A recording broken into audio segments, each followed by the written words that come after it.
ক্ষমতায় আসো প্রেসিডেন্ট হিসাবে, তারপরে তোমার সহ্য হয় না, তুমি আবার কেন প্রধানমন্ত্রীকে? চুপ্পু দেখেন, রাষ্ট্রপতির নামও কিন্তু চুপ্পু। চুপ্পু মানে কি, এই যে টোকাই টাইপের একটা রাস্তার মানুষ, টোকাই থেকে ধরে নিয়ে এসে রাষ্ট্রপতি বানাইছে। এটা থার্ড ক্লাস মানুষ, যার কোনো কোয়ালিটি নাই।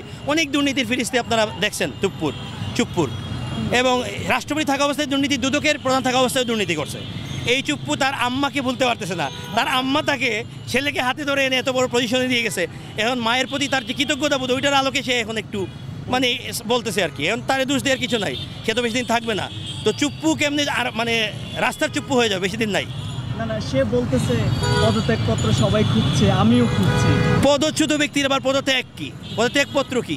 এবং সে এখন এটা বলতেছে কেন? সে ওয়াই নাও, সেটা সে আগে বলতে পারলো না, সাহস পায় নাই। তার আম্মা এখানে নাড়াচাড়া দিছে, এখানে সে মায়ের বাধ্যগত ছেলে হিসেবে সে এখানে একটু কু করছে আর কি। তো তো তো চুপ্পুগিরি ওই রাস্তায় নেমে যাবে, বেশি দিন নাই। সে কিন্তু আবার একদিন বক্তব্য, প্রথম যে সময় শেখ হাসিনা চলে গেল, ওই সময় কিন্তু সে বক্তব্য দিল যে প্রধানমন্ত্রী পদত্যাগ করেছে। অবশ্যই, তাইলে এখন আবার সে বলছে এটা। এই যে বললাম না, তারা মনে করছে যে দেশের মানুষ তো ভুলে গেছে, বাঙালির গোল্ডফিশ মেমোরি একটা কথা আছে, মানুষজন তো ভুলে গেছে। এখন আমরা একটু নাড়াচাড়া দিলে মনে হয় আবার ক্ষমতায় চলে আসবো। তারা যে তাদের আম্মা ধরেন 1 টাকার মেট্রো রেল 1000 কোটি টাকা বানাইছে, দেখছেন তো আপনারা। বলছে যে 1 বছর লাগবে ঠিক হইতে। ছাত্র জনতার বিপ্লব প্রমাণ করে দিছে, এই সরকার প্রমাণ করে দিছে যে মাত্র 1 মাসের মধ্যে ন্যূনতম টাকা দিয়ে 1 কোটি টাকারও কম খরচে মেট্রো রেল শিখতে হয়ে গেছে।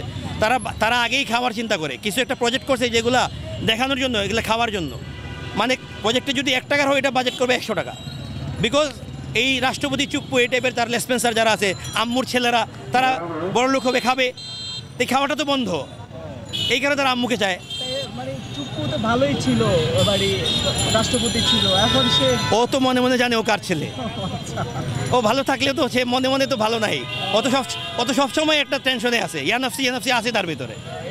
এই জন্য সে একটু নাড়াচাড়া দিচ্ছে আর কি। বাট নাকি বুঝতে পারছে যে তার পথ চলে যাবে, এই জন্য আরেকটু। এটা তো অবভিয়াস যে যাওয়ার আগে আম্মুর প্রতি একটু লয়ালিটি দেখা যায়, যেহেতু চলেই যাবো তো একটু আম্মু যাতে খুশি থাকে।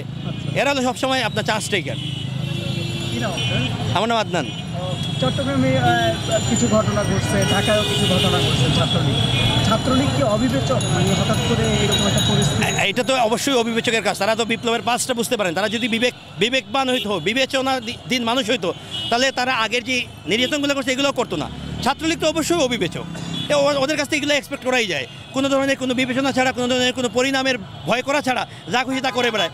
কিন্তু পরে যখন বাসটা খায়, তখন তো দেখা যাচ্ছে আর মানে বনে পিঠ ঢাকে না। ওরা যদি অবিবেচক না হতো, তা ওরা এত অত্যাচার নির্যাতনে 15 বছরে এগুলো করতো না। সঠিকভাবে সঠিক সময় সুষ্ঠু নির্বাচন দিত, দিনের ভোট রাতে করতো না। এখন আবার যে ঝটিকা মিছিল করে, এগুলো তাদের দুঃখ, দীর্ঘদিনের যে আপনার আরামায়েশের জিন্দেগি, এই যে হারাই ফেলছে, এইগুলা থেকে একটু নাড়াচাড়া। মানে না, মরার আগে একটা মানুষ লাফ দেয়, বা মুরগি কাটার পরে লাফ দিয়ে, দেখেন না ছাত্রলীগের এগুলো হলো কাটা মুরগির লাফ, আর কিছু না। থ্যাংক ইউ ভাই।